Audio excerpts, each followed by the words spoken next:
మా తెలంగాణ న్యూస్ కి స్వాగతం. ముందుగా బులెటిన్ లో హెడ్లైన్స్. ల్యాండ్ నకిలీ డాక్యుమెంట్ సృష్టించి సొమ్ము చేసుకుంటున్న కుత్బుల్లాపూర్ నాయకురాలు పద్మచారెడ్డితో పాటు మరో 5గురిని అరెస్టు చేసిన పోలీసులు. బంజారాహిల్స్ పిఎస్ లో మంత్రి కొండ సురేఖపై ఫిర్యాదు. తక్షణమే సురేఖ నటీనటులందరికీ క్షమాపణ చెప్పాలి. తెలంగాణ పబ్లిక్ సర్వీస్ కమిషన్ ముందు గ్రూప్ 1 పోస్టర్ల కలకలం. కాంగ్రెస్ పిసిసి అధ్యక్షుడి పోస్టర్ ముఖంపై పోస్టర్లు. అధికారులను బురిడి కొట్టిస్తూ ఫేక్ ల్యాండ్ డాక్యుమెంట్లు సృష్టించి సొమ్ము చేసుకుంటున్న కుత్బుల్లాపూర్ బీఆర్ఎస్ పార్టీ నాయకురాలు పద్మచారెడ్డి గత కొంతకాలంగా బ్రతికున్న వారిని చనిపోయినట్లుగా చిత్రీకరిస్తూ వారి పేర్లతో ఉన్న భూములపై నకిలీ డాక్యుమెంట్లు సృష్టించి మోసాలకు పాల్పడుతున్న పద్మచారెడ్డి అనే మహిళతో పాటు ప్రేమ్ కుమార్, గగనం నరేంద్ర, వట్రం రవిశంకర్, మేకల హరీష్, రేపాక కరుణాకర్ నిందితుల ముఠాను అరెస్ట్ చేసిన చిరిమెట్ల పోలీసులు. వారి వద్ద నుండి Aadhaar card, modification machine, fake డాక్యుమెంట్లు స్వాధీనపరుచుకొని రిమాండ్కు తరలించారు. గతంలో వీరిపై రాచకొండ, హైదరాబాద్, సైబరాబాద్ కమిషనరేట్లలోని పలు స్టేషన్లలో 3 కేసులున్నాయని తెలిపిన పోలీసులు ఈ సందర్భంగా బాలనగర్ డీసీపీ కార్యాలయంలో ఏర్పాటు చేసిన మీడియా సమావేశంలో నిందితుల వివరాలు వెల్లడించారు డీసీపీ సురేష్ కుమార్. సో ఇది ఫేక్ డాక్యుమెంట్స్ తోటి ల్యాండ్స్ కబ్జా చేసి వాటిని నకిలీ పత్రాలు తయారు చేసి వాటి ఓనర్కి తెలియకుండా విక్రయించిన కేసు ఇది. దీనికి సంబంధించి వివరాలు ఏంటంటే జీడిమెట్ల పోలీస్ స్టేషన్ పరిధిలో కుత్బుల్లాపూర్ సుభాష్ నగర్లో ఒక ప్లాట్ ఉంది, 147 నెంబర్, 200 యార్డ్స్. ఈయన లెండియాల సురేష్ అని చెప్పేసి ఈయన ఉప్పుగూడ ఓల్డ్ సిటీలో ఉంటాడు. ఆయన ఎప్పుడో కష్టపడి కొనుక్కొని ఉంచుకున్న ప్లాట్ అది ఖాళీగా ఆయన ఎక్కడో ఓల్డ్ సిటీలో ఉండేసరికి చూసుకోవడం లేదు అని సరిగ్గా వచ్చి అప్పుడప్పుడు ఎప్పుడో సంవత్సరానికి ఒకసారి వస్తూ ఉన్నాడు. సో అది ఖాళీగా ఉందని చెప్పేసి అక్కడ లోకల్గా ఉండే ముఠ పద్మచారెడ్డి అలియాస్ కుత్బుల్లాపూర్ పద్మ ఈ భూమిని సొంతం చేసుకోవాలని ఒక ముఠాని సంప్రదించి ఆ ముఠా నాయకుడు కరుణాకర్ ఇతనికి 3.5 లక్షలు ఇచ్చి ఫేక్ డాక్యుమెంట్స్ తయారు చేయించి ఆ ఫేక్ డాక్యుమెంట్స్ తోటి ఆ ల్యాండ్ని ఎస్ఆర్ఓ సహకారంతో రిజిస్ట్రేషన్ కూడా చేయించుకుంది. తర్వాత ఈ ల్యాండ్ ఓనర్ వచ్చి ఇది నా ల్యాండ్ అంటే అతన్ని భయపెట్టి బెదిరించి వెళ్ళగొట్టడం జరిగింది. ఇది మా పేరుతో రిజిస్ట్రేషన్ అని చెప్పేసి అతను ఆశ్చర్యపోయినాడు. 20 ఏళ్ళ నుంచి నా ఇదిలో ఉంది, నా కంట్రోల్లో ఉంది, ఇప్పుడు ఎలాగ వీళ్ళ కిందకు వచ్చిందని చెప్పేసి మా పోలీస్ స్టేషన్కి వచ్చినాడు. దాంతో మేము ప్రోబ్ చేయగా మాకు తెలిసింది ఏంటంటే ఈ కరుణాకర్, ప్రేమ్, హరీష్, రవిశంకర్, ఈ నరేంద్ర వీళ్ళంతా ఒక ముఠా. ఈ నరేంద్ర అనేతను ఆధార్ ఆపరేటర్. తర్వాత ఈ రవిశంకర్ అండ్ హరీష్ అనేవాళ్ళు ఎవరైతే అమ్మే పర్సన్గా ఇంపర్సనేట్ అయ్యి వాళ్ళ అమ్మే వ్యక్తులుగా నటించేవాళ్ళు వీళ్ళు. ఈ రేపాక కరుణాకర్ అనే వ్యక్తి ముఖ్యమైన వ్యక్తి. ఇతనికి 34 ఏళ్ళు. ఇతను హైదరాబాద్లో ఉంటాడు. ఇతను ఒక 10 ఏళ్ల క్రితం రోడ్డు మీద రాబరీలు చేసేవాడు. ఇతని మీద సస్పెక్ట్ షీట్ కూడా ఉంది హైదరాబాద్ పోలీస్ స్టేషన్లో.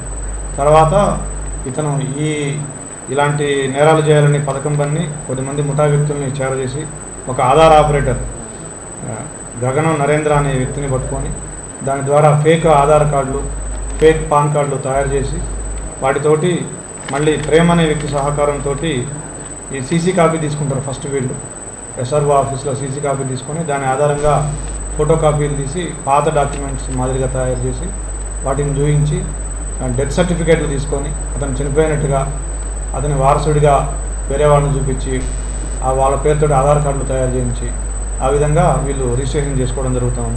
బంజారాహిల్స్ ఏసీపీ వెంకటరెడ్డి, సి రాఘవేందర్లకు వేరువేరుగా ఫిర్యాదు కాపీలను అందజేసిన Venkateshwara Nagar colony division corporator Manne Kavitha Reddy, Vengal Rao Nagar division corporator Dedeepya Hema తదితరులు మంత్రి సురేఖపై పోలీసులకు ఫిర్యాదు చేశామని, పోలీస్ అధికారులు న్యాయపరంగా చర్యలు తీసుకుంటామని హామీ ఇచ్చినట్లు తెలిపారు. కొండా సురేఖ తక్షణమే మాజీ మంత్రి కేటీఆర్ తో పాటు నటీమణులందరికీ క్షమాపణ చెప్పాలని డిమాండ్ చేశారు.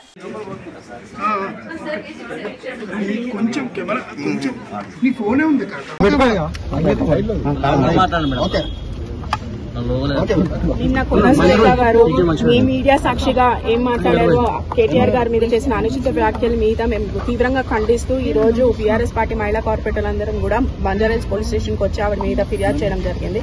ఎందుకంటే బహిరంగంగా ఒక మంత్రివర్గంలో ఒక మంత్రి పోస్ట్ లో ఉండి ఆవిడ ఒక మహిళ అయి ఉండి సాటి మహిళల మీద ఇలాంటి వ్యాఖ్యలు చేయడాన్ని మేము తీవ్రంగా ఖండిస్తున్నాము. ఇది ఎందుకంటే యావత్ రాష్ట్రం మహిళల్ని అవమానించినట్టు మేము భావిస్తున్నాము. ఎందుకంటే ఒక మహిళ అయ్యుండి ఒక మంత్రి పదవిలో ఉంటూ ఒక పొజిషన్ లో ఉంటూ కూడా ఆవిడ ఇలా మాట్లాడడం అనేది కరెక్ట్ అయిన విషయం కాదు.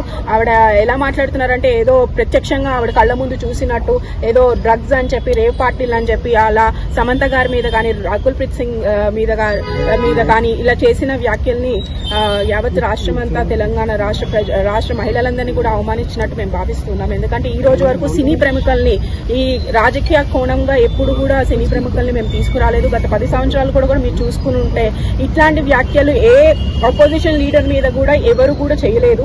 మేము ఏం చేసుకున్నా కూడా మా పథకాలు మా అభివృద్ధి కార్యక్రమాలతోనే ముందుకెళ్ళాం. కానీ ఏదైనా ఉంటే పథకాల మీద అభివృద్ధి మీద మనం మాట్లాడుకుంటూ వెళ్ళాలి. కానీ ఒక రాజకీయంగా ఒక పదవిలో ఉండి ఇట్లాంటి వ్యాఖ్యలు చేయడం అనేది చాలా తప్పు అని ఈ సందర్భంగా మీ ద్వారా ఆవిడకి మరోసారి మేము హెచ్చరిస్తున్నాము.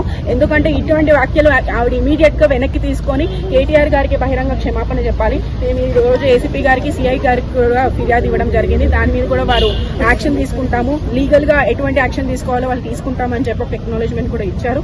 బట్ పోలీస్ వాళ్ళు కూడా మేము రిక్వెస్ట్ చేస్తున్నాము, వెంటనే దీని మీద యాక్షన్ తీసుకుంటే సొసైటీకి అందరూ ఒకటే, లా ముందు ప్రతి ఒక్కళ్ళు ఒక్కటే అని చెప్పి మీరు దానికి సమాధానం చెప్పినట్టు మేము భావిస్తాము. కాబట్టి వాళ్ళని కూడా ఇమీడియట్ గా యాక్షన్ తీసుకోవాల్సిందిగా పోలీస్ శాఖను కూడా మేము కోరుతున్నాం. కంప్లైంట్ ఇచ్చినప్పటికీ ఏసీపీకి కూడా అలాగే సిఐ సర్కిల్ ఇన్స్పెక్టర్ కూడా కంప్లైంట్ రిజిస్టర్ చేయడం జరిగింది. మరి ఇలాంటి అనుచిత వాక్యాలు మాట్లాడినా కొండా సురేఖ గారి మాటలు ఏవైతే ఉన్నాయో దాని మీద యాక్షన్ తీసుకోమని చెప్పినప్పటికీ కూడా మరి ఏసీపీ గారు కానీ అలాగే సిఐ సార్ కానీ సానుకూలంగానే స్పందించారు. తప్పకుండా చర్యలు తీసుకుంటామనే విషయంలో వాళ్ళు భావిస్తూ ఆ విషయం చెప్పారు. అలాగే మాకు ఎక్నాలజ్మెంట్ కాపీ కూడా సబ్మిట్ చేయడం జరిగింది. ఒక కపుల్ ఆఫ్ డేస్ అడిగారు. ఇప్పుడు ఇచ్చిన సబ్మిట్ చేసిన కాపీస్ కూడా కోర్టు కూడా పంపించడం జరుగుతూ ఉంది. సో తక్షణమే చర్యలు తీసుకుంటామని కూడా చెప్పడం జరిగింది. సంగారెడ్డి జిల్లా పటాన్చెరు మండలం ఇంద్రేశం గ్రామ పంచాయతీ కార్యదర్శి సుభాష్ ఆగడాలకు అడ్డు అదుపు లేకుండా పోయాయని మాజీ సర్పంచ్ బండి శంకర్ మండిపడ్డారు. ఇంద్రేశం గ్రామంలో ఏర్పాటు చేసిన మీడియా సమావేశంలో ఈవో సుభాష్ అక్రమాలపై మాజీ సర్పంచ్ బండి శంకర్ ఫైర్ అయ్యారు. ఇంద్రేశం గ్రామంలో ఇష్టానురీతిగా అక్రమంగా బహుళ అంతస్తుల నిర్మాణాలను ప్రోత్సహిస్తూ ఈవో సుభాష్ మామూళ్ల మత్తులో తూగుతున్నాడన్నారు. పంచాయతీకి ట్యాక్సుల రూపంలో వచ్చే డబ్బులకు గండి పెడుతూ అభివృద్ధిని మరిచారన్నారు. ఇంద్రేశంలో ఈవో సుభాష్ అక్రమాలకు అడ్డు అదుపు లేకుండా పోయిందని వాపోయారు. సమస్యలపై ఫోన్ చేస్తే స్పందించడని, అదే బిల్డర్లకు మాత్రం గంటల తరబడి సమయం కేటాయిస్తారన్నారు. అనుమతులకు మించి నిర్మాణాలు చేపడుతున్న బహుళ అంతస్తులను క్షేత్రస్థాయిలో అడ్డుకోవాల్సిన పంచాయతీ కార్యదర్శి ఉచిత సలహాలు అందజేస్తూ బిల్డర్లకు కొమ్ము కాస్తున్నాడని ఆరోపించారు. ఎమ్మెల్యే ఫోటోతో ఫ్లెక్స్ ఏర్పాటు చేస్తే ఈవో సుభాష్ కక్షపూరితంగా దగ్గరుండి తొలగించడంపై ఆగ్రహం వ్యక్తం చేశారు. సుభాష్ అక్రమాలపై జిల్లా ఉన్నత అధికారులు స్పందించి విచారణ చేపట్టి చర్యలు తీసుకోవాలని డిమాండ్ చేశారు. మీడియా మిత్రులకు నమస్కారం. ఈరోజు ఈ సమావేశం ఎందుకు నిర్వహిస్తున్నామంటే ఇంద్రేశం పంచాయతీ కార్యదర్శి అయినటువంటి సుభాష్ గారి మీద ఆయన చేసిన తప్పులు, ఆయన చేస్తున్న కొన్ని ఇల్లీగల్ యాక్టివిటీస్ విషయమై ఇక్కడ ఈ సమావేశాన్ని ఏర్పాటు చేయడం జరిగింది. బహుళ అంతస్తులో ఇప్పటివరకు ఎన్నోసార్లు మీ మీడియా మిత్రులు కూడా ఎన్నోసార్లు పేపర్కి ఇవ్వడం కానీ మీడియాలో ఇవ్వడం కానీ ఇవన్నీ జరిగినాయి. అవన్నీ అందరు చూస్తూ ఉన్నారు. పైన అధికారులకు కూడా ఈ విషయము చాలాసార్లు మీరు తీసుకుపోయారు. మీ ద్వారా చాలాసార్లు వాళ్ళకి తెలిసింది కూడా. అదేవిధంగా ప్రతి బిల్డింగ్ కూడా 4 అంతస్తులు 5 అంతస్తులు నిర్మించడం జరుగుతుంది. వాటికి ప్రోత్సహించడం ఓన్లీ సుభాష్ ద్వారానే జరుగుతుంది. కొంతమంది వేరే వాళ్ళు పర్సన్స్ కూడా ఆయనకు సపోర్ట్ చేస్తుండొచ్చు. అదేవిధంగా అక్కడ మినిమం యాక్టివిటీస్, ఒక లైట్లు కానీ స్ట్రీట్ లైట్లు కానీ, ఒక వాటర్ కానీ, ఒక డ్రైనేజ్ వ్యవస్థ కానీ ఏది లేకుండా ఎక్కడ పడితే అక్కడ విచ్చలవిడిగా అంతస్తుల బహుళ అంతస్తులకు పర్మిషన్లు ఇస్తున్నారు. అవి కూడా పంచాయతీ నిధులకు తూట్లు పొడుస్తూ పంచాయతీ నిధుల వాళ్ళ దాంట్లో జమ కాకుండా అన్నోన్ పర్సన్స్ అంటే ఇంతకుముందు సెక్రటరీలు పనిచేసిన వారి ఇక్కడ నుంచి ట్రాన్స్ఫర్ అయ్యి వెళ్ళిపోయిన వాళ్ళతో పర్మిషన్లు తీసుకోవడం, ఆ పర్మిషన్ల ద్వారా అక్కడ నిర్మించడం, ఈయన చేతులకు పట్టేటకుండా మంచిగా నిమ్మకు నీరెట్టినట్టు కూర్చొని ఆయన పనులు ఆయన చేసుకుంటా ఆయన చేతివాటం ఆయన చూసుకుంటూ అన్నిటికీ సపోర్ట్ చేస్తున్నాడు. అది ఇప్పటిదాకా ఎన్నోసార్లు మా దృష్టికి కూడా వచ్చింది. మేము కూడా దాన్ని ఎన్నిసార్లు పద్ధతి కాదు ఇది, విలేజ్లో ఈ రకంగా చేయడం కాదు, డెవలప్మెంట్ యాక్టివిటీస్ లేకుండా ఇన్ని బిల్డింగ్లకు కూడా ఎట్లా పడితే అట్లా నిర్మాణాలు చేయడం కూడా కరెక్ట్ కాదనే ఉద్దేశం ఎన్నిసార్లు మేము హెచ్చరించడం జరిగింది. ఆయన మమ్మల్ని బేఖతారు చేస్తూ ఎక్కడి వాళ్ళకి అక్కడ ఎవరికి సమాధానం చెప్పాలో వాళ్ళకి సమాధానం చెప్పుకుంటూ ఆయన పని ఆయన నిర్వహించుకుంటూ పోతున్నాడు. వీటిపైన అధికారులు చర్య తీసుకోవాలి గట్టిగా. ప్రతి పర్మిషన్ కూడా అన్అఫీషియల్ పర్మిషనే, ఇక్కడ జరుగుతున్న కన్స్ట్రక్షన్లన్నీ అన్అఫీషియల్ కన్స్ట్రక్షన్లే. పంచాయతీకి ఎలాంటి నిధులు కూడా పంచాయతీ ఒక ట్రెజరీలో ఒక పైసా కూడా జమైన పాపాన లేదు. ఈ పర్మిషన్ల వల్ల వచ్చిన రూపాయి ప్రాఫిట్ లేదు.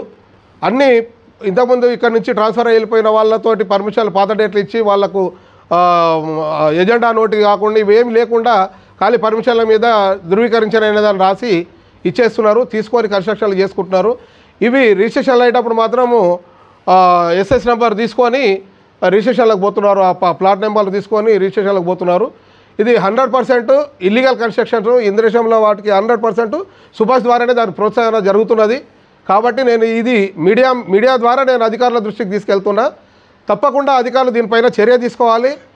అన్అఫీషియల్ బిల్డింగ్ల మీద ప్రతి ఒక్క దాని మీద ఎంక్వైరీ జరగాలని చెప్పేసి నేను ఈ సందర్భంగా కోరుకుంటూ, అదేవిధంగా ఈయన పర్సనల్ ఇష్యూస్లలో కూడా రాజకీయంగా కూడా ఈయన ఇన్వాల్వ్మెంట్ అవుతూ ఇంకో వర్గాన్ని కాపు కాస్తూ ఇంకో వర్గాన్ని తొత్తుగా వ్యవహరిస్తూ ప్రైవేటు దాంట్లలో కూడా ఆయన భాగస్వామి అవుతూ యువతల టార్గెట్ పెట్టుకొని ఆయన ఒక వ్యవస్థ నడిపిస్తున్నాడు. కాబట్టి దీని మీద సరైన విచారణ జరిగి ఖచ్చితంగా వీటి ఇల్లీగల్ యాక్టివిటీస్ మీద చర్య తీసుకోవాలి. ఖచ్చితంగా చర్య మీ ద్వారా అధికారుల దృష్టికి పోవాలని చెప్పేసి నేను ఈ సమావేశాన్ని ఏర్పాటు చేసిన. ఇది ముమ్మాటికి ఇల్లీగల్ కన్స్ట్రక్షన్లే కాబట్టి తప్పకుండా ఆయన పైన చర్య తీసుకోవాలని చెప్పేసి కోరుకుంటూ సమగ్ర విచారణ జరపాలని చెప్పేసి మీ ద్వారా అధికారులను మరొకసారి కోరుకుంటూ ముగించుకుంటున్నాను. భద్రత లేకుండా రేవంత్ తాను మూసి పరివాహక నిర్వాసితుల వద్దకు వెళ్దాం, వాళ్ళు చెప్పే బాధలు వింటే మనసు కరుగుతుంది. మూసి నిర్వాసిత ప్రజలు రేవంత్ పాలనను గొప్పగా మంచి పని చేశారని అంటే రాజకీయాల నుండి తప్పుకొని ముక్కు నాలుగు రాస్తాను. ఉప్పల్, రామంతపూర్, అంబర్పేట ఎక్కడికి వస్తావో చెప్పు రేవంత్. హరీష్ రావు రాసి ఇస్తే తాను ఫాలో అవుతానని అనడం రేవంత్ అవగాహన రాహిత్యానికి నిదర్శనం. అమెరికాలో ఇంటర్వ్యూ ఇస్తూ మోసం చేసే వాళ్లను ప్రజలు గెలిపిస్తారని చెప్పిన చరిత్ర నీది. మోసం అబద్ధంకి మారుపేరు రేవంత్ రెడ్డి.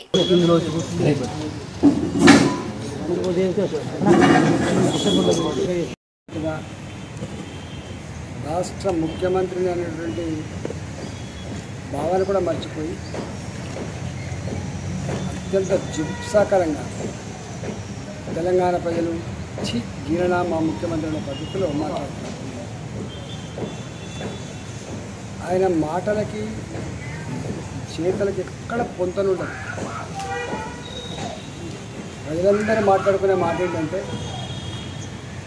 పిట్టల దొరలా మాట్లాడుతున్నాడు, ముఖ్యమంత్రిలా కాకుండా బ్రోకర్లాగా వ్యవహరిస్తున్నాడని మాట్లాడుతున్నాడు. ప్రజలు అంటున్నాడు, నేను అంటలేను. నేను ఇక్కడ ఎంపీని, లోకల్ ఎంపీని. నాకు నిన్న రెవెన్యూ మినిస్టర్ గారు ఫోన్ చేశారు సాయంత్రం, ఇట్లా కంటోన్మెంట్లో కుటుంబ కార్డ్స్ ఏదో ఇష్యూ చేస్తున్నాం, మీరు కూడా పాల్గొనాల్సి ఉంటుందంటే మంచిది, ఎన్ని గంటలకు, ఎక్కడ, నా బాధ్యత ఏంది అని చెప్పి నేను అడిగాను. తెల్లారి కమ్యూనికేట్ చేస్తా అని చెప్పిండ్రు అన్ని విధి విధానాలు అన్నీ. నాకు కమ్యూనికేట్ చేయలేదు. నేను అనుకున్న ఆనాటి ప్రభుత్వంలో కేసీఆర్ గారి ప్రభుత్వం లాగానే ప్రభుత్వం అంటే అధికార పార్టీ ఏమో ప్రతిపక్ష పార్టీల ఎంపీలకు కానీ ఎమ్మెల్యేలకు కానీ కార్పొరేటర్లకు కానీ ప్రభుత్వంలో భాగం ఉండదేమో, విలువలేమో అన్నటువంటి భావన.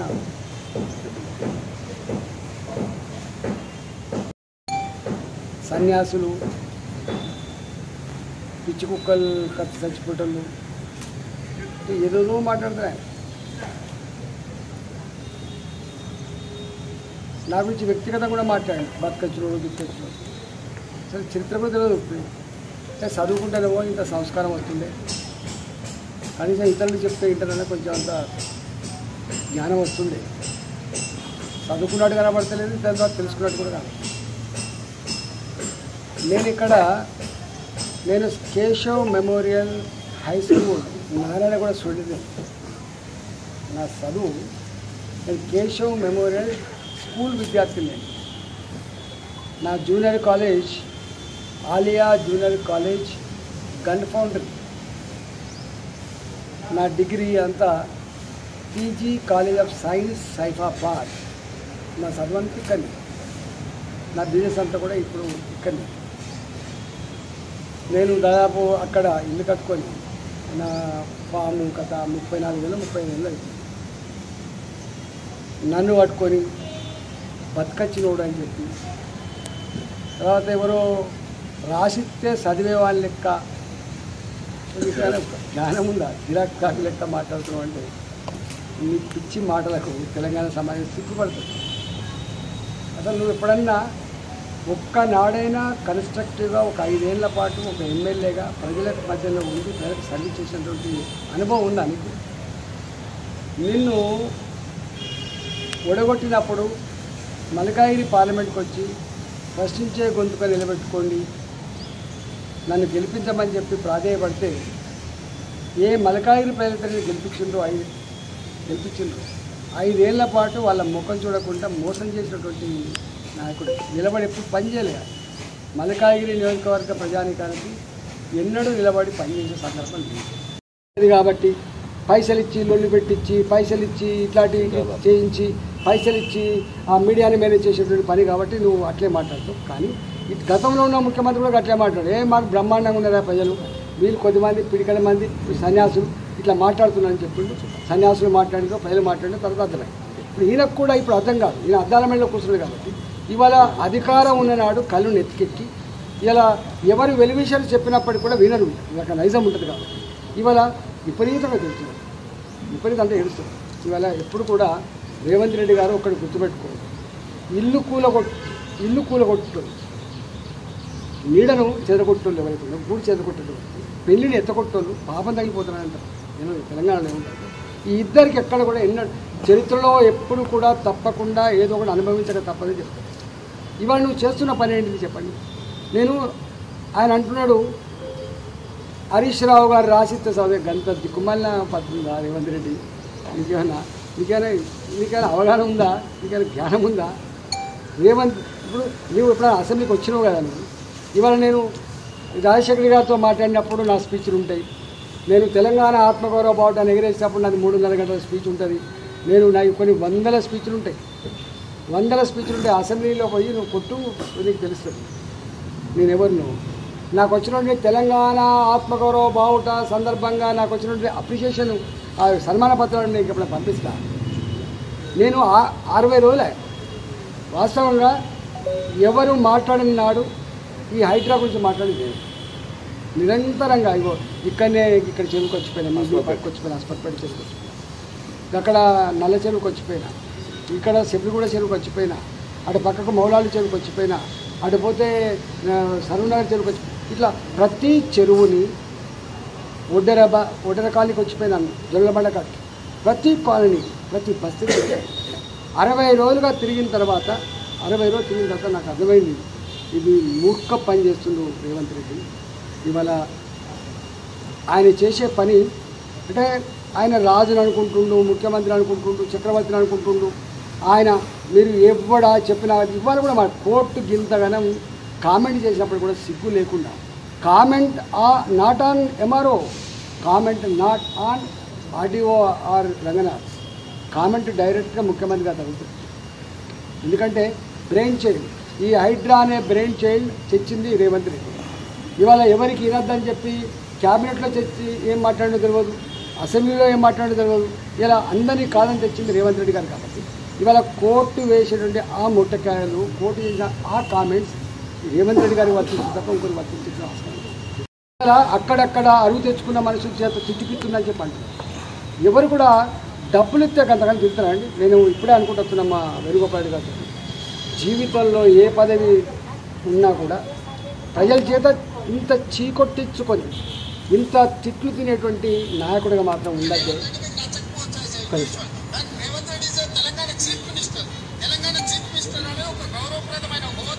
ఇది కూడా మీకు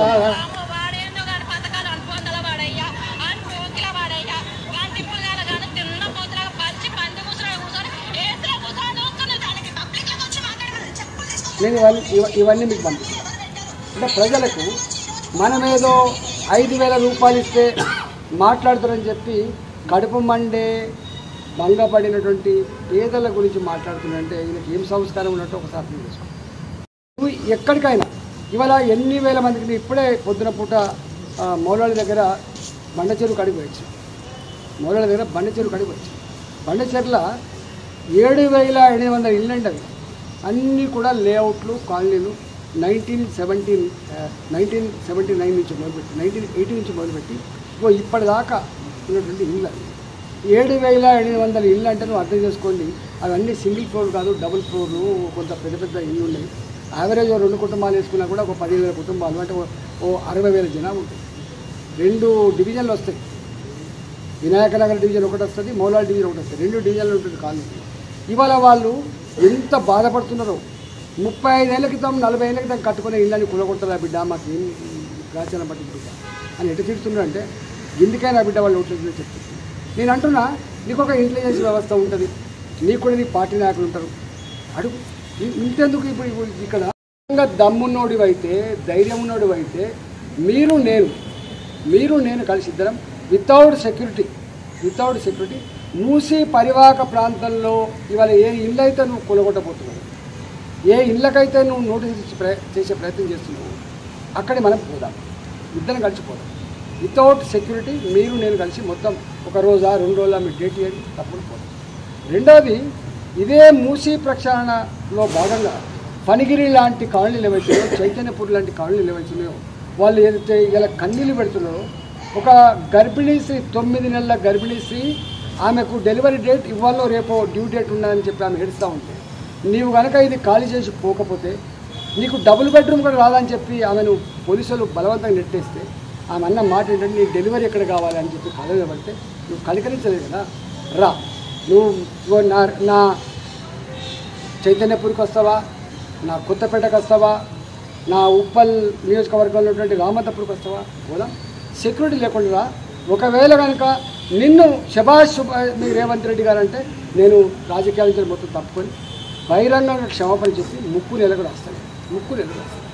ఉప్పల్ పారిశ్రామిక వాడలో అక్రమంగా డంపింగ్ చేసిన పీడీఎస్ రైస్ ని పట్టుకున్న ఉప్పల్ పోలీసులు వివిధ ప్రాంతాల నుండి తక్కువ ధరలకు కొని ఉప్పల్ పారిశ్రామిక వాడలో సుమారు 100 బస్తాలలో 45 క్వింటాళ్లు డంపింగ్ చేసిన దుండగులు పీడీఎస్ రైస్ ని డంపింగ్ ప్రాంతం నుండి గుజరాత్ కి తరలించే క్రమంలో విశ్వసనీయ సమాచారం మేరకు డంపింగ్ గోదాంపై పోలీసులు దాడి చేశారు. 9 మందిని అరెస్టు చేసి 4 ట్రాలీ ఆటోలో గుజరాత్ కి చెందిన ఒక టర్బో లారీని స్వాధీనం చేసుకున్న ఉప్పల్ పోలీసులు కేసు నమోదు చేసి ఉప్పల్ పోలీసులు దర్యాప్తు చేస్తున్నారు.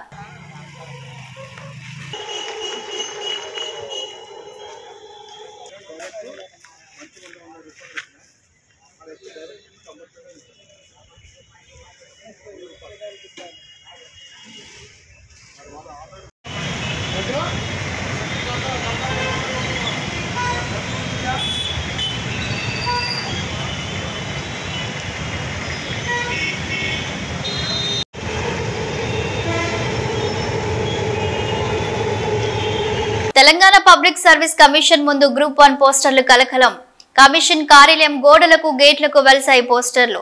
కాంగ్రెస్ పీసీసీ అధ్యక్షుడి పోస్టర్ ముఖంపై పోస్టర్లు. నాంపల్లిలోని టీజీపీఎస్సీ, హైదర్గూడలోని తెలుగు అకాడమీల ముందు వెల్సాయి పోస్టర్లు. తెలుగు అకాడమీ పుస్తకాలు పోటీ పరీక్షలకు ప్రామాణికం కాదని ప్రభుత్వం కోర్టుకు చెప్పిన నేపథ్యంలో వాటిని ఎవరు కొనవద్దని విజ్ఞప్తి చేస్తూ పోస్టర్లు వెల్సాయి.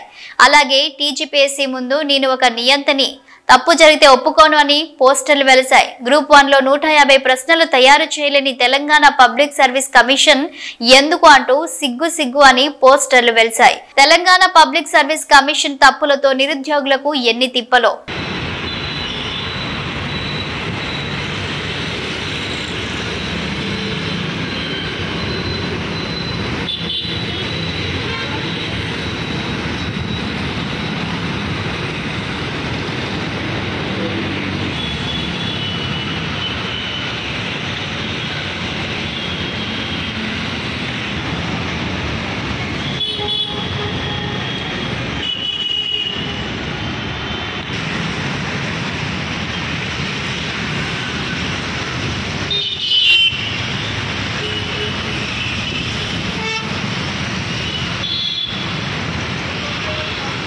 వికారాబాద్ జిల్లాలోని తాండూరు ప్రభుత్వ జిల్లా ఆసుపత్రికి ముచ్చటగా మూడోసారి కాయకల్ప అవార్డు దక్కింది. ప్రభుత్వ ఆసుపత్రుల్లో రోగులకు అందుతున్న వైద్య సేవలు, పారిశుద్ధ్య నిర్వహణ, బయోమెడికల్ వేస్ట్ మేనేజ్మెంట్, హైజీన్ ప్రాధాన్యత, ఇన్ఫెక్షన్ కంట్రోల్ తో పాటు పలు అంశాల్లో ఉత్తమంగా నిలవడంతో కేంద్ర ప్రభుత్వం రాష్ట్రంలో ప్రథమ స్థానాన్ని కేటాయిస్తూ కాయకల్ప అవార్డును ప్రకటించింది.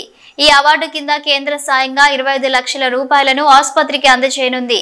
గతంలో తాండూరు జిల్లా ఆసుపత్రి 2021-2022 సంవత్సరాల్లో కూడా కాయకల్ప అవార్డు అందుకోవడం విశేషం.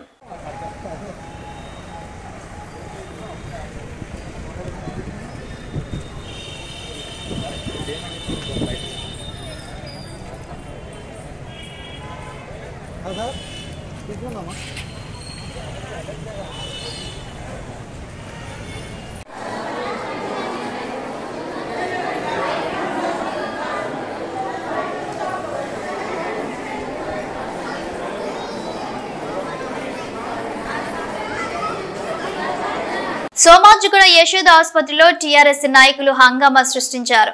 సెక్యూరిటీ సిబ్బంది స్టాఫ్ పై దాడి చేసి ఆసుపత్రి అద్దాలు ధ్వంసం చేసిన మాజీ మంత్రి జగదీశ్వర్ రెడ్డి అనుచరులు. యశోద హాస్పిటల్లో ఓ యూట్యూబర్ ను పరామర్శించడానికి వెళ్లిన బీఆర్ఎస్ నాయకులు ఆసుపత్రిలో సెల్ ఫోన్ తో వీడియోస్ తీస్తున్న బీఆర్ఎస్ నాయకులు వీడియోస్ తీయకండి అంటూ అడ్డుకున్న సెక్యూరిటీ సిబ్బంది. మాజీ మంత్రినే వీడియోస్ తీయొద్దు అంటావా అని రెచ్చిపోయిన జగదీశ్వర్ రెడ్డి. సెక్యూరిటీ సిబ్బంది అలాగే డాక్టర్స్ స్టాఫ్ పై దాడి చేశారు మాజీ మంత్రి.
తెలంగాణ రాష్ట్ర ప్రభుత్వం సింగరేణి యాజమాన్యం సింగరేణి వార్షిక లాభాల వాటాపై కార్మిక లోకానికి స్పష్టత ఇవ్వలేకపోయిందని తెలంగాణ బొగ్గుగని కార్మిక సంఘం రాష్ట్ర అధ్యక్షుడు మిర్యాల రాజిరెడ్డి ఆరోపించారు. మంచిర్యాల జిల్లా శ్రీరాంపూర్ ఏరియా ఆర్కే 7 భూగర్భ గనిపై ఏర్పాటు చేసిన గేట్ మీటింగ్ లో ఘాటుగా స్పందించారు. గుర్తింపు ప్రాతినిధ్య సంఘాల నాయకులకు నికర లాభాలు స్థూల లాభాలపై స్పష్టత లేదని తేలిపోయిందని అన్నారు. గత ప్రభుత్వంతో మాట్లాడి వచ్చిన నికర లాభంపై సింగరేణి కార్మికులకు లాభాల వాటా ఇచ్చామని అన్నారు. కానీ 2023-24 ఆర్థిక సంవత్సరానికి సంబంధించి ప్రాఫిట్ ఆఫ్టర్ ట్యాక్స్ 4701 కోటి లాభాలు వస్తే కేవలం కార్మికులకు 16% మాత్రమే లాభాలు ఇచ్చారని ఆరోపించారు. కార్మిక లోకానికి జరిగిన అన్యాయంపై పోరాటం చేసేందుకు తెలంగాణ బొగ్గు అని కార్మిక సంఘం నిరంతరం కృషి చేస్తుందని అన్నారు. లాభాల వాటపై స్పష్టత కోసం ఈ నెల 6న గోదావరి ఖన్నీలో ఒక్కరోజు నిరసన దీక్ష చేపట్టి సింగరేణి కార్మికులను చైతన్యపరుస్తామని తెలిపారు. టీబీజీకేఎస్ గుర్తింపు సంఘంగా ఉన్నప్పుడే ఎన్నో హక్కులను సాధించి కార్మికుల సంక్షేమాన్ని నిరంతరం కొనసాగించామని తెలిపారు. గుర్తింపు ప్రాతినిధ్య సంఘాలు కార్మికుల హక్కులను కాలరాస్తున్నాయని ఎద్దేవా చేశారు. సింగరేణి కార్మికుల తరపున ప్రశ్నించే గొంతుకగా తెలంగాణ బొగ్గు గని కార్మిక సంఘం పనిచేస్తుందని అన్నారు. ఈ కార్యక్రమంలో తెలంగాణ బొగ్గు గని కార్మిక సంఘం రాష్ట్ర నాయకులు, ఏరియా స్థాయి నాయకులు తదితరులు పాల్గొన్నారు. కొట్టేసిన తర్వాత సుప్రీంకోర్టుకు యాజమాన్యం పోవడం జరిగింది. అప్పుడు ముఖ్యమంత్రి కేసీఆర్ సుప్రీంకోర్టు కూడా ఆ కేసును కొట్టేసిండ్రు. ఇక వారసత్వ ఉద్యోగాలు రావనుకున్నారు. అంతకాలం దూరంగా ఉన్న కొంతమంది నాయకులు బావుల మీదకి అప్పుడు రావడం మొదలుపెట్టి తల్లులకు ఉద్యోగాలు ఇస్తామని ఇట్లా వచ్చినది సందర్భం ఏంది అనుకున్న సందర్భంలో కేసీఆర్ గారు ఉద్యోగాలది 2018 నుంచి మొదలైనవి. అప్పటి నుంచి మెడికల్ బోర్డులు నెలకు ఒక ఏటీసీ అని తీసుకొచ్చాయా పోడగొట్టిన సంఘాలలో మేము వారసత్వ ఉద్యోగాల గురించి వాళ్ళు మాట్లాడే మొత్తం రాజీ రంపాన పెట్టినప్పుడు మీరు ఎంతో మంది బాధించలేదని మాట్లాడడం మాత్రం ఒక అవివేకంగా మేము తెలియజేస్తున్నాం. అది ఒకటని కాదు, మేము ఇక్కడికి జరిగిన ఎన్నికలు జరిగేటప్పుడు అప్పుడు ఉద్యోగ నాయకులు కేసీఆర్ గారు ఇంట్లో ఏదైతే మేము ఎన్నికల మేనిఫెస్టో విడుదల చేసినామో అందులో 95% సాధించిన కనుక తెలంగాణ బొగ్గు కార్మిక సంఘం తెలియజేస్తున్నాం. అప్పుడు బాధిస్తుంది ఈ సంఘాన్ని ఇట్లా కొట్టకుంటే రేపు రాష్ట్రంలో టీఆర్ఎస్ పార్టీకి ఎదురుండదు కాబట్టి దీన్ని కొట్టాలని రావడం జరిగింది. అప్పుడు మళ్ళీ కేసీఆర్ గారు ఒకవేళ మళ్ళా వీళ్ళ బాధ పడి సింగరేణి కార్మికులు అరిగోసపడతారేమో పాత రోజులు వస్తాయో అని వారు స్వయంగా 11 డివిజన్లలో 9 డివిజన్లో అఖండ మెజారిటీ తెలంగాణ బొగ్గు కార్మిక సంఘానికి మీరు ఇచ్చిన తర్వాత ఈ వాస్తవ మీకు 109 యూనిట్ల ఎలక్ట్రిసిటీ బిల్ అయితే ₹1 పైన చేసి 197 అయితే గొడవలు లేకుండా కార్మికుల హక్కులన్నీ సాధిస్తూ ముందుకు పోయిందంటే కేవలం తెలంగాణ బొగ్గు కార్మిక సంఘం. ఒకప్పుడు ఒక హక్కు సాధించారు. ఎలక్ట్రిసిటీ బిల్ మాఫీ అంటే మీరు ఒక్కొక్కరికి 80,000 ఈ రోజు వేసుకున్నది అనుకోండి, కనీసం ₹800 కట్టాలి. అది మాఫీ కేవలం సింగరేణిలో మాత్రమే తెలంగాణ ఇంప్లిమెంట్ ఇచ్చినాం. కొత్త పిల్లలకు తెలియజేది ఏంటంటే ఆ రోజు సకల జిల్లా సమ్మె మనం 35 రోజులుగా తెలంగాణ బొగ్గు కార్మిక సంఘంది అవునా కాదా ఆలోచించవలసిందిగా కోరుతున్నాం. ఒకటని కాదు, మీకు ఎన్నోసార్లు వేదికల మీద చెప్పినాం. ఎవరికి అలాగే మన ఆర్కే డిస్పెన్సరీలో 50 పడకల ఆసుపత్రి ఉంటే బాగుంటుంది. సింగరేణి సంస్థ 2023-24 ఆర్థిక సంవత్సరంలో సాధించినటువంటి నికర లాభాలు 4,701 కోట్ల రూపాయలు అని బట్టి విక్రమార్క గారు ప్రెస్ మీట్లో చెప్పినటువంటిది. ప్రాఫిట్ ఆఫ్టర్ ట్యాక్స్ 4,701 crores అనేది చాలా స్పష్టంగా చెప్పడం జరిగింది. గతంలో ఎప్పుడైనా లాభాల వాటను నికర లాభాలు లేదంటే ప్రాఫిట్ ఆఫ్టర్ ట్యాక్స్ అనేటువంటి దాని మీదనే ప్రభుత్వం ప్రకటించినటువంటి వాటా ప్రకారంగా శాతం ప్రకారంగా కార్మికులకు పంచుతూ ఉన్నారు. కానీ ఈ సంవత్సరం మాత్రం వీళ్ళు చేసినటువంటి 4,701 కోట్లలో 2,289 కోట్లు అభివృద్ధి ప్రణాళిక కోసమని పక్కన పెట్టి 2,412 కోట్ల పైననే 33% పంచడం అనంటే టోటల్గా 4,701 కోట్ల మీద చూసినట్లయితే 16.9%. 1,551 కోట్లకు బదులుగా 796 కోట్లు మాత్రమే పంచి ఈరోజు కార్మికులకు అన్యాయం చేస్తున్నటువంటిది ఈరోజు తెలంగాణ కాంగ్రెస్ ప్రభుత్వం అనేటువంటిది, సింగరేణి యాజమాన్యం అనేది తెలంగాణ బొగ్గని కార్మిక సంఘం తెలియజేస్తూ దాని వాస్తవ లాభాలు ఏదైతే స్థూల లాభం అని చెప్తా ఉన్నారు, వాస్తవ లాభం అంటున్నారు, ట్యాక్స్ బిఫోర్ ప్రాఫిట్ అనేటువంటిది రకరకాలుగా చెప్తున్నటువంటి దాన్ని కార్మికులను కన్ఫ్యూజ్ చేసేటువంటి పరిస్థితికి ఈరోజు రెండు సంఘాలు ఏఐటీసీ ఐఎన్టీసీలు కూడా నెట్టివేయబడి గత సంవత్సరం 2022-23లో కూడా 4,000 కోట్లు స్థూల లాభం అని చెప్పినటువంటి ఏఐటీసీ నాయకులు దాన్ని మాట మార్చి 3,074 కోట్లు అనేటువంటిది మళ్ళీ చెప్పి ఈ రకంగా కన్ఫ్యూజ్ చేస్తున్నటువంటి విషయాన్ని కూడా కార్మికులకు స్పష్టత ఇస్తున్నది తెలంగాణ బొగ్గని కార్మిక సంఘం.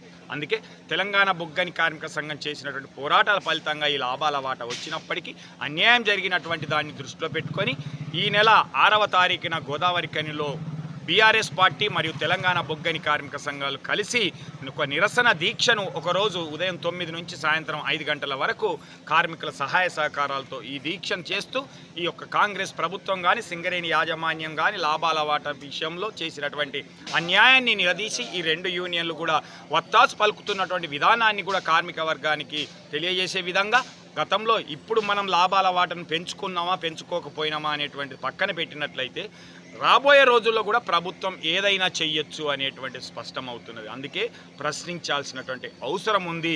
ప్రశ్నించే గొంతుకగా సింగరేణి కార్మికుడు లేనట్లయితే, యూనియన్లు లేనట్లయితే మన లాభాలు అనేటివే ఉండవు, లాభాల వాటనే కనుమరుగైతుంది.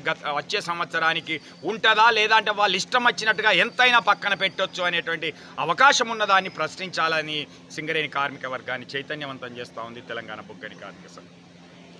నిజామాబాద్ జిల్లా నవిపేట్ మండలంలోని జన్నపల్లి గ్రామంలో 9 రోజులు దీక్ష చేపట్టిన మైనంపల్లి హనుమంతరావు గత 18 సంవత్సరాల నుంచి ఈ దీక్షను కొనసాగిస్తున్న హనుమంతరావు శరదీయ నవరాత్రులు పురస్కరించుకుని ఈ దీక్షను చేపట్టారు. మహిళతో కుంకుమార్చన, చండీయాగం, తెప్పోత్సవం ఘనంగా నిర్వహించారు. భక్తులందరూ అమ్మవారి ఆశీస్సులు అందుకోవాలని కోరారు. పలుకుము రఘురా ఏకదేవే జమానా జిస్కేదో దదాతే సంభ్రాణం నీ కటాక్షమే హేతు సదయా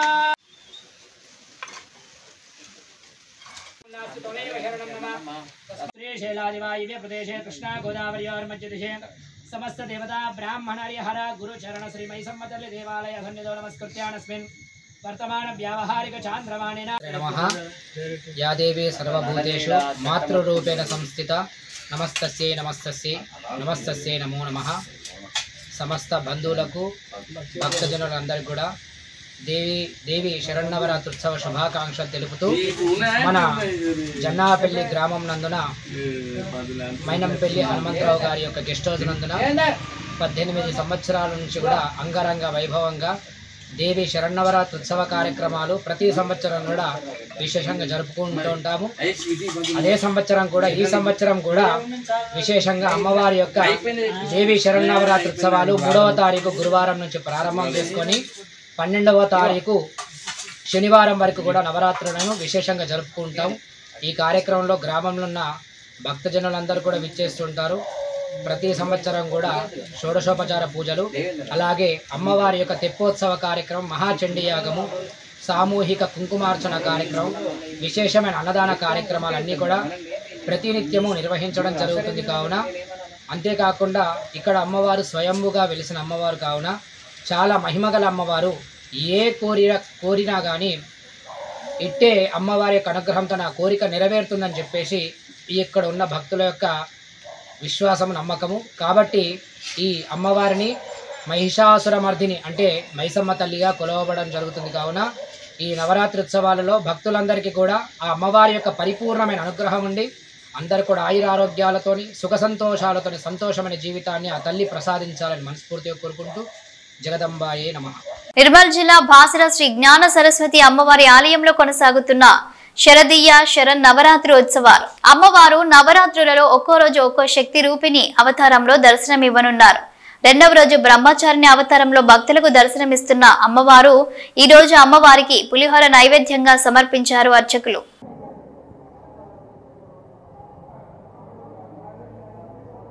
మహాశ్రీమాత్రే నమః. యా దేవి సర్వభూతేషు విద్యారూపేణ సంస్థిత నమస్తస్యై నమస్తస్యై నమస్తస్యై నమో నమః.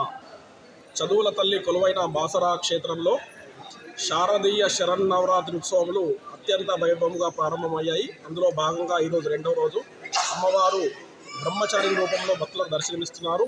ఈరోజు కనుక అమ్మవారికి పూజించినట్టయితే, అమ్మవారిని స్మరించినట్టయితే మంచి విద్యాబుద్ధులు కలుగుతాయి. అదేవిధంగా అమ్మవారికి ఈరోజు పులిహోర నైవేద్యాన్ని చూపించి అమ్మవారికి నమస్కరించి ఓం శ్రీమాత్రే నమః అని అంటే కూడా చాలు అమ్మవారి యొక్క సంపూర్ణ ఆశీర్వచనం కలుగుతుంది. ఈ క్షేత్రం లోపల అమ్మవారు నవరూపాల్లో దర్శనమిస్తారు. ఈ ఉత్సవాలు అశ్విని శుద్ధ ప్రతిపద నుండి దశమి వరకు ఉత్సవాలు అత్యంత అంగరంగ వైభవంగా ఆలయం లోపల జరుపుబడతాయి. వైదిక కార్యక్రమాలు కూడా చాలా నియమనిష్టలతో జరుగుతాయి. అర్చక వేద పండితుల సహాయకంతో అమ్మవారికి ప్రత్యేకమైన పూజలు ఆలయం లోపల జరుపుబడతాయి. కావున భక్తులందరూ అధిక సంఖ్యలో వచ్చి అమ్మవారిని దర్శించుకొని అమ్మవారి ఆశీస్సులు పొందాలని చెప్పి కోరుకుంటున్నాము. ఓం ఐం సరస్వతి నమః. టీపీసీసీ అధ్యక్షులుగా నూతనంగా బాధ్యతలు తీసుకున్న ఎమ్మెల్సీ బొమ్మ మహేష్ కుమార్ గౌడ్ టీపీసీసీగా తొలిసారి నిజామాబాద్ జిల్లా పర్యటనకు వెళ్తున్న సందర్భంగా మార్గ మధ్యలో మేడ్చల్ పట్టణంలో అంబేద్కర్ విగ్రహం దగ్గర మేడ్చల్ మల్కాజ్గిరి జిల్లా కాంగ్రెస్ పార్టీ ఓబీసీ అధ్యక్షులు జి రవి ముదిరాజ్ స్వాగతం పలికారు.